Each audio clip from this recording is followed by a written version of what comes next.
Wow, what a great opportunity this is.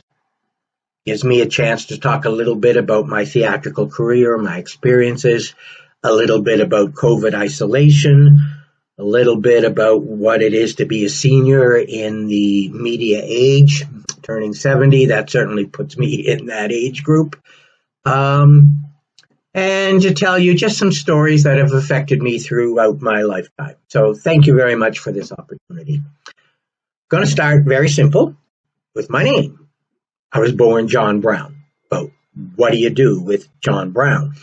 When parents name their children, they don't think about how that name is going to affect them in a professional career or in other parts of their life. So it's difficult to check into a hotel with John Brown. It's difficult to cash a check with John Brown.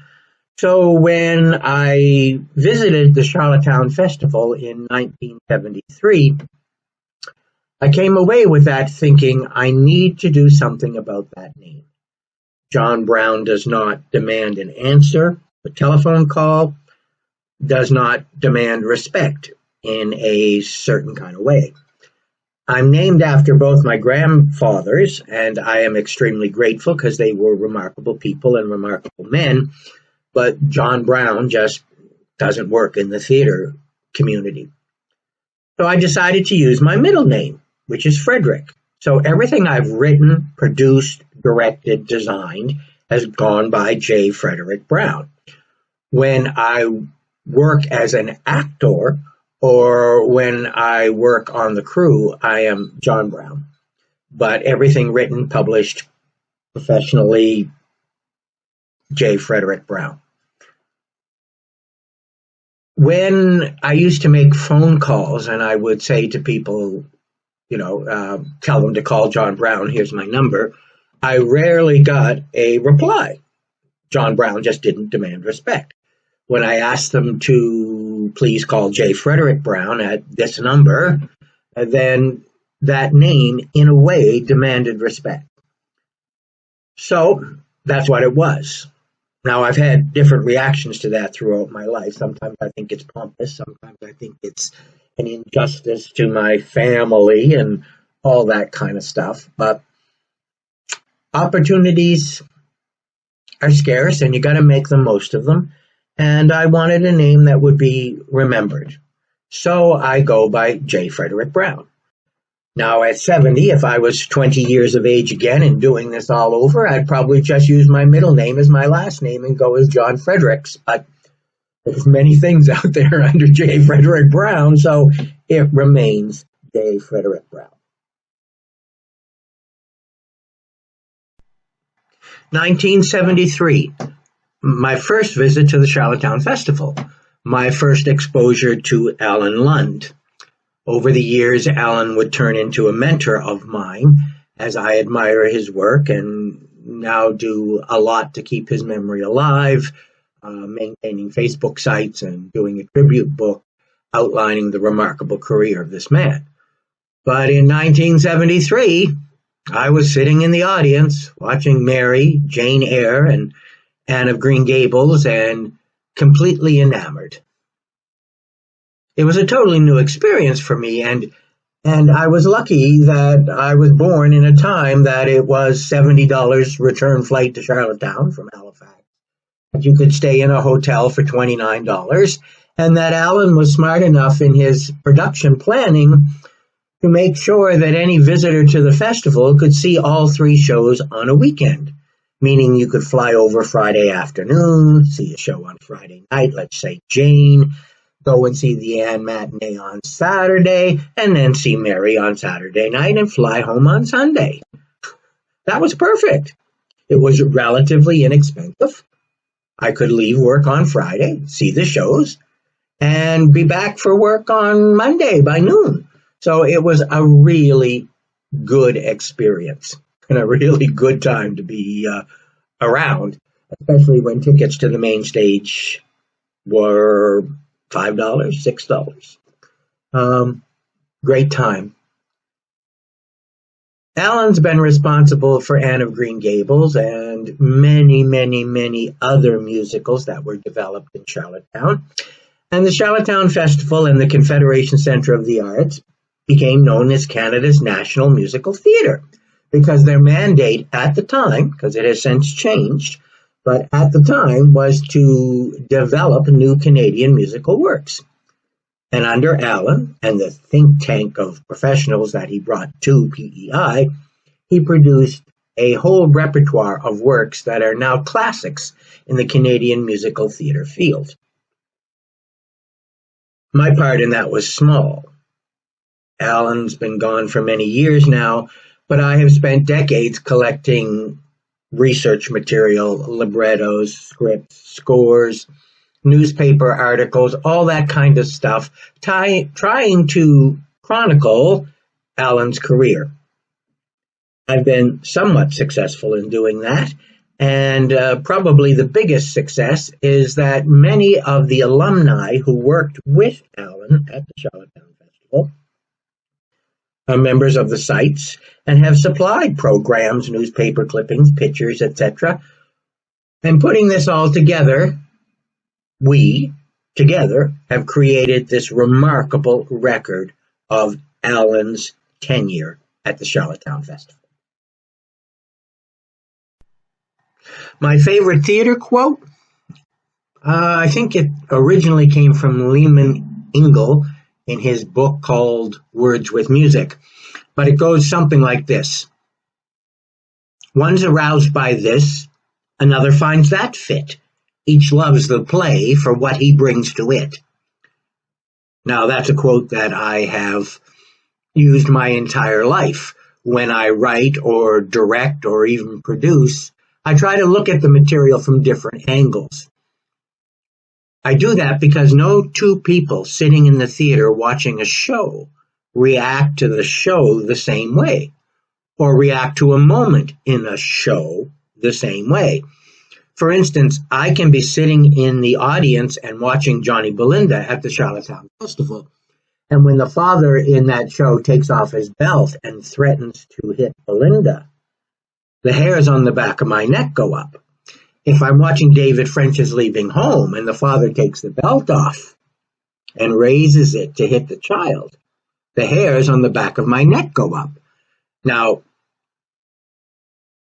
never hit with a belt, but threatened. Maybe it was a parental thing in the 50s, I don't know. But just the sight of the belt would make me change my behavior. So when I'm sitting in the theater and that belt comes off in Johnny Belinda or off in Leaving Home, I react totally different. Now, the person sitting right next side of me may look at that moment and say, oh my God, straight out of a soap opera. Who would ever do that? That's so unbelievable. Couldn't they be more realistic?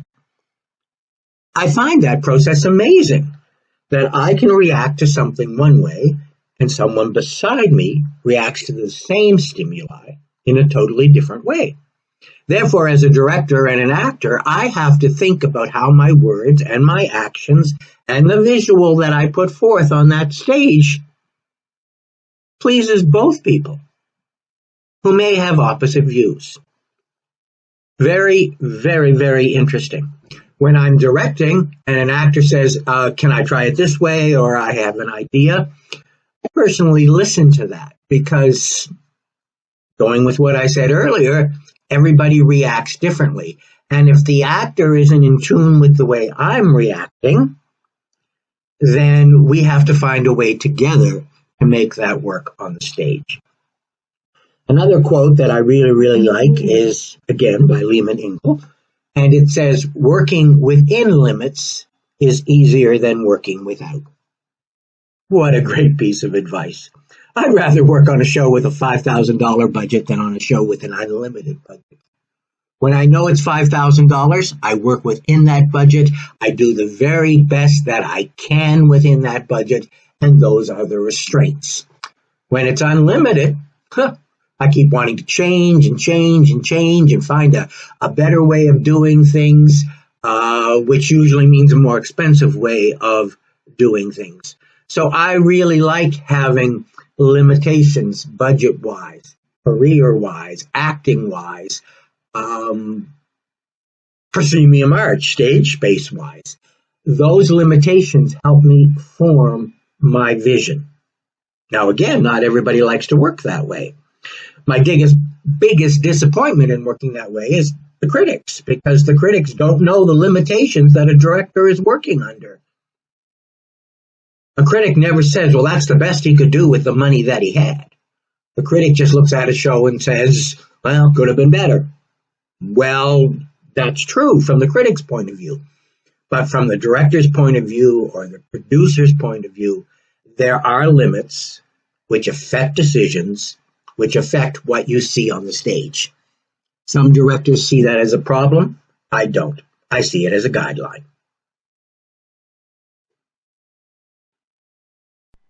Turning 70. Oh my God, I turned 70 in June. I can't believe it. I've outlived my mentor, Alan Lund. As a matter of fact, I've outlived almost all of my mentors. When I was in university in the 80s, Sister Margaret Young was a mentor, Renata Usmiani was a mentor, Flo Trillo was a mentor. Very, very strong women, all related to the theater, who gave me opportunities that I would not get if I had gone to any other university. At the Mount, I was lucky enough through Renata Usmiani, who wrote several books on Canadian playwright Michel Tremblay. I was lucky enough through her to get permission to co-translate and co-direct and write the first English translation of Dame Manon se prie Sandra. A great play, very difficult to produce, subject matter that does not appeal to everybody, but to have that opportunity in university, absolutely amazing. Flo Trillo was my director mentor. I watched her direct several shows. I then stage managed several other shows so I could understand and discuss issues with her. And then I actually, at one point, got to direct my mentor in a province-wide workshop on Alzheimer's disease, doing a play called Close Ties. Sister Margaret Young, Mount St. Vincent University was a Catholic university at one time, was an all-female university at one time. I think I went the second year it turned co-ed. But I owe a lot to Sister Margaret Young. I owe a lot to Mount St. Vincent University. There they produced my first musical called The Ball of Snow, and then the next year reproduced that same musical under the title Raggedy Ann's Christmas. And the next year produced my musical on Alexander Graham Bell called Alexander. And then my final year, my musical on Helen Creighton called The Collector. To be a student at a university and have 4 shows produced is a remarkable thing. To be a student at Mount St. Vincent University having 4 shows produced was out of the ordinary, but wasn't necessarily the best thing. For instance, if I had gone to Dalhousie University where they had a theater department, I may have been one of 1,000 people in that program. I chose to go to Mount St. Vincent University where they did not have a theater program, and I was one in 1,000. I was given great opportunities, but to have 4 musicals produced at a university without a theater degree, do you trade that off against having 1 musical produced at a university that offers a theater degree? I don't know. Those are choices you make in your life, and I chose the former. One of the things that's interesting now as I turn 70 is I go back to the Mount and the Cardinal Cushing Auditorium and the performance venues where my shows produced are no longer there. They've been torn down. Time passes on. Very sentimental. Going and looking at a green space now, which used to be a 1,000-seat theater and is no more. I guess that's part of the aging process. You have to learn to accept what happens to you. In the 1980s, I was teaching drama at Northwood Center in Halifax, a seniors-orientated center. And I was teaching drama under the title Creative Drama for Seniors, and was a little bit groundbreaking in the fact that I did The Wizard of Oz with 80-year-old munchkins, but that worked quite well. Seniors have difficulty memorizing 2 hours of lines, but they could certainly memorize a song. They could memorize simple choreographic routines. It was a great way to keep muscle and memory maintenance ongoing. I don't think in the 1980s that I would ever be in a position to enjoy the fruits of that labor or to see myself in the theater world when I turn 70. But here I am, and I am glad that those opportunities are available to me now. In my parents' generation, retirement meant bingo, card playing, that kind of thing. In my generation, it's kind of means a continuation of what you used to do your whole life long. And I'm grateful for that. That's something I never anticipated, and yet at the same time contributed to. So Creative Drama for Seniors, great program. If you have it in your neighborhood, join it. Keeps you young.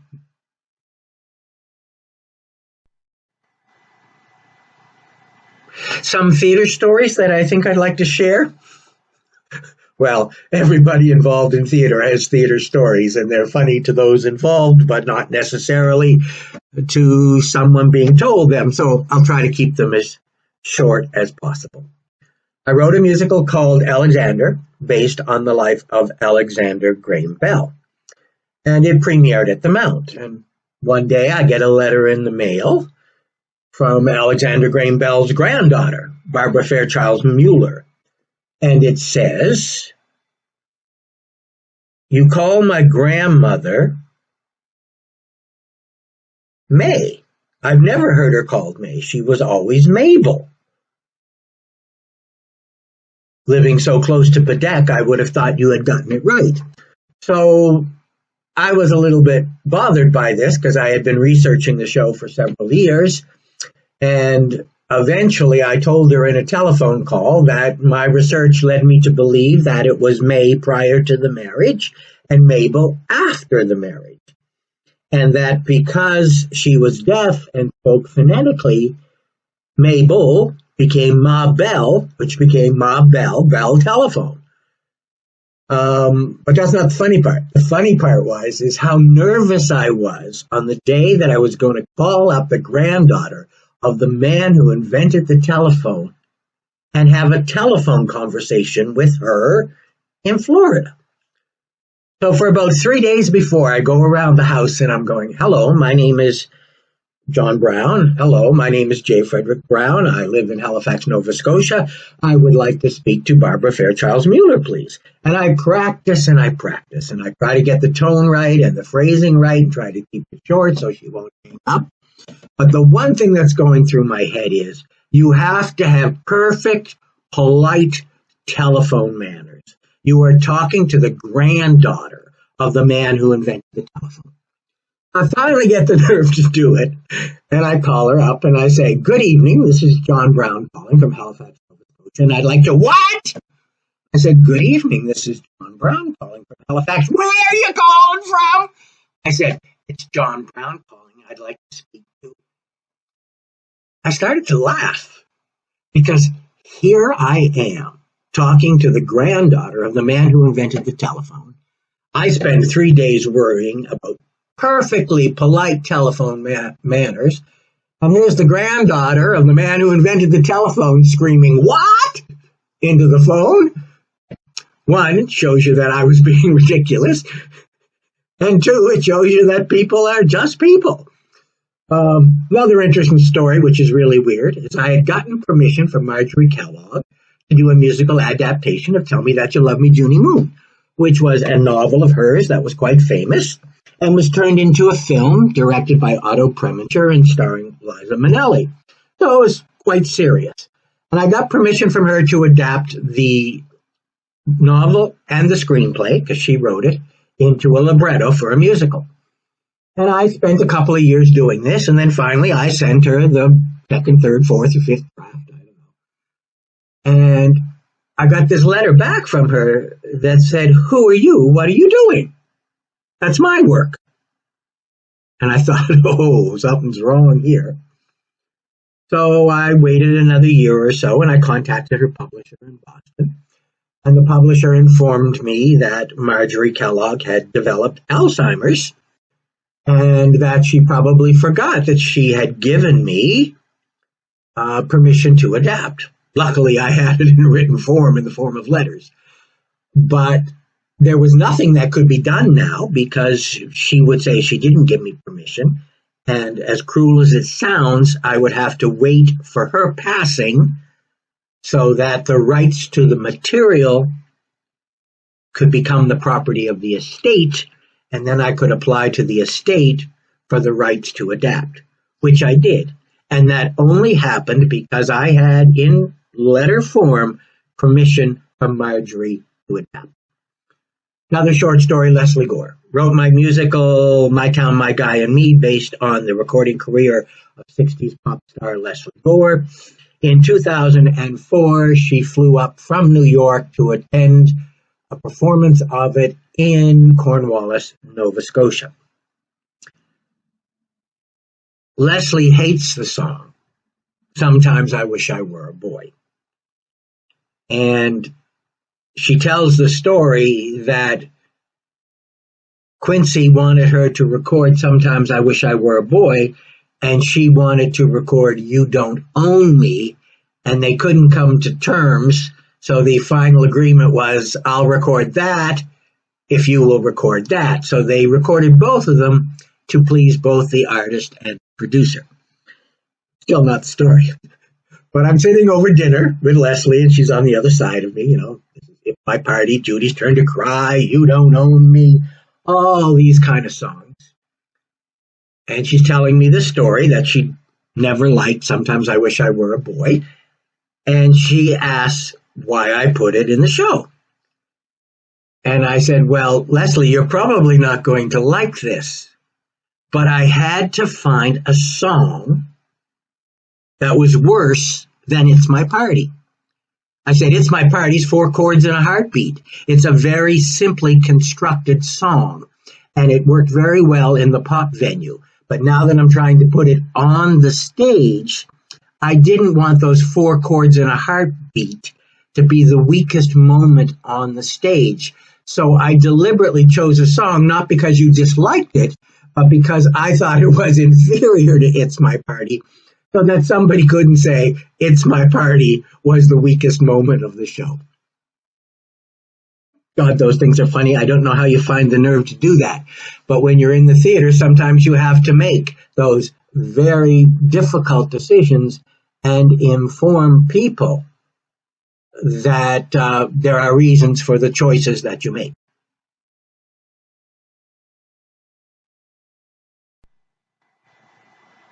Memory is everything. And as I age, I see little cracks in my memory starting to occur. So what a great opportunity this is to relive some of those moments. Liza Minnelli is my favorite female artist. And I said earlier about writing the musical based on her movie, Tell Me That You Love Me, Judy Moon. Ever since I saw Cabaret in '72, I have adored this woman and adored her talents. I think I saw Cabaret 25, 30 times in Halifax, and then that was the summer I went to England, and I was in Edinburgh, Scotland, and Cabaret was playing, and so I had to see it one more time. I didn't gain much by seeing it one more time in Scotland. However, I do know that one word was changed and edited between the North American version and the European version, because when it happened, and I knew pretty much the show by heart at that point, I said, that's not the way it's supposed to be. That's not what she said. So it was an overdub for the European market, quite harsh, and stronger language in Europe than in North America. I bring this up because Anne has been going for 50 5+ years now in Charlottetown, and originally directed by my mentor, Alan Lund. And the memory of that in 73 and subsequent years is so strong that I have deliberately chosen not to go see the reimagined version in the 2000 teens because I don't want to destroy the original memory. And I can use Liza as an example there. Sometime in the 80s, I went to Florida, flew down, took my mom down for a vacation. And this was not on the itinerary for the vacation, but driving from the airport to the hotel, there was a billboard that said, Liza in concert. Well, had to go, just had to go. And so I bought tickets for my mother and a lady that I worked with and my sister, and we all went to the auditorium to see Liza perform. Now, first of all, when I called, because it was late, there were only 6 tickets left, and I bought 4 of them. We got to the show that evening, and they seated my entire family, my entire party, and they looked at my ticket, and I remember it distinctly. It was U22, that was the seat. They took me down to U22, and the sound council was there, and the sound technician was sitting in it. My seat had been taken for production values. They had no seat for me. Poor usher. Didn't know what to do. Poor me, I was disappointed as hell because I was finally going to see my favorite star. Anyway, great thinking. He said, wait a minute, I'll fix this, I'll fix this. He then went to the back of the theater, came down with a folding chair, unfolded it, and put the folding chair in front of row 1. Not the greatest seat. My chin was kind of on the edge of the stage. But life sometimes goes in funny directions because I'm sitting there and I'm waiting for Liza to come out. And she comes out stage left. And with the microphone, she sings, Where, oh, where can Johnny Brown be? I can't tell you that I didn't want to go here, but you can't do that.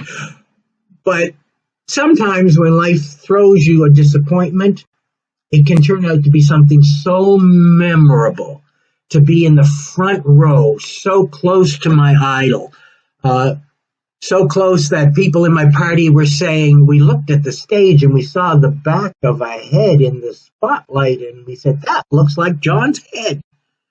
To have that opportunity to create such a memory, quite unique. Now, to tie this all in with the Charlottetown Festival and not seeing the reimagined Anne, in the 2000 teens sometime, Liza was performing at the Mohegan Sun Casino outside of Boston. I was living in Halifax. It was after Christmas. We drove from Halifax to Boston for the concert. Liza was probably 30 years older now, 40 years older, all her health problems. It all showed up in the performance. The second time I saw her live was somewhat of a disappointment. Not in that she didn't give her all, not that it wasn't enjoyable, but for me, the second appearance of Liza in my theatrical viewing career kind of changed, erased, adapted the memory of the first time that I saw her. And the first time was so impressionable. And the second time was just so ordinary that I didn't want that to happen to my memory of the Alan Lund production of Anne. That was so memorable. I didn't want to see it 40 years later at the hands of another director, or after being in the hands of a series of directors and seeing their stamp on it and having it turn out to be somewhat of a disappointment. Not that it was, but to me it would be. Just like sitting in the theater next to the person who reacted to that stage moment in a totally different way. Memories are treasures. You have to hold on to them. I'm learning at 70 that sometimes you have to nurture them. You have to keep them. You have to wrap them up warmly and save them from being erased.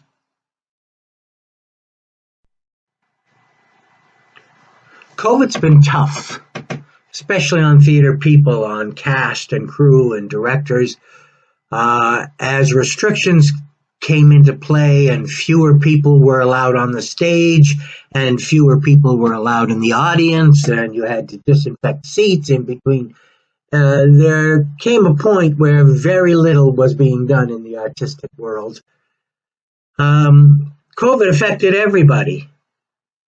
It really changed their way of thinking and their way of reacting to certain things. For me personally, I had just finished writing Carol Baker in her own words, based on the Canadian country singer Carol Baker. I had gotten permission from both her and her husband manager to adapt the work, and it was based on a series of conversations and letters with them. I think she approved it on the 7th draft. So it wasn't something that happened overnight, and it wasn't something that happened without careful scrutiny from Carol Baker and her management team. One of the things we were doing is I finally found an amateur group in Halifax, Dartmouth that would produce it. And I decided to accept that opportunity because that would give me a chance to see if the material actually worked on stage. And after seeing that amateur production, I could probably do another rewrite to bring it up to the professional standards that I wanted to be. Auditions were fine, band was brought together, script was finished, script was printed, script was bound. We went into rehearsal. We had 2 music rehearsals trying to get the material, because this was a show based on country songs. There was no score. We literally had to listen to those songs, take the chords off the record, and then reconstruct a score. So we were having a lot of fun with that, and we were in our second rehearsal of doing that when COVID shut the whole thing down. We could have gone ahead with the show, but the audience restrictions were so great that there would have been no way to get the initial financial investment back. So finances killed the show, you could say, but in reality, COVID killed the show.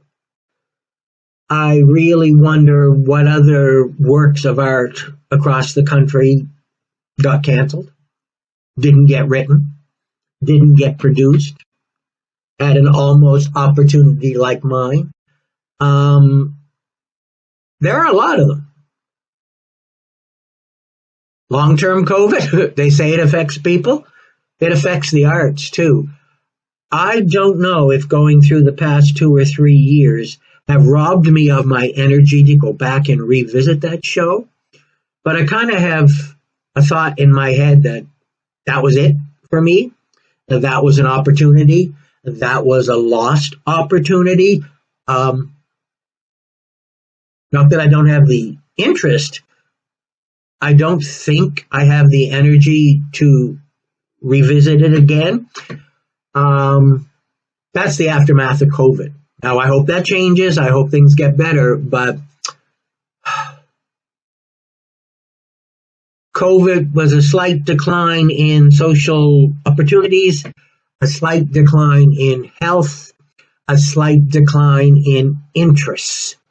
We've got a long way to go to bring ourselves back. I suppose I could end these series of videos up with what do I want to be remembered for? That's a toughie. Never did anything that really broke out.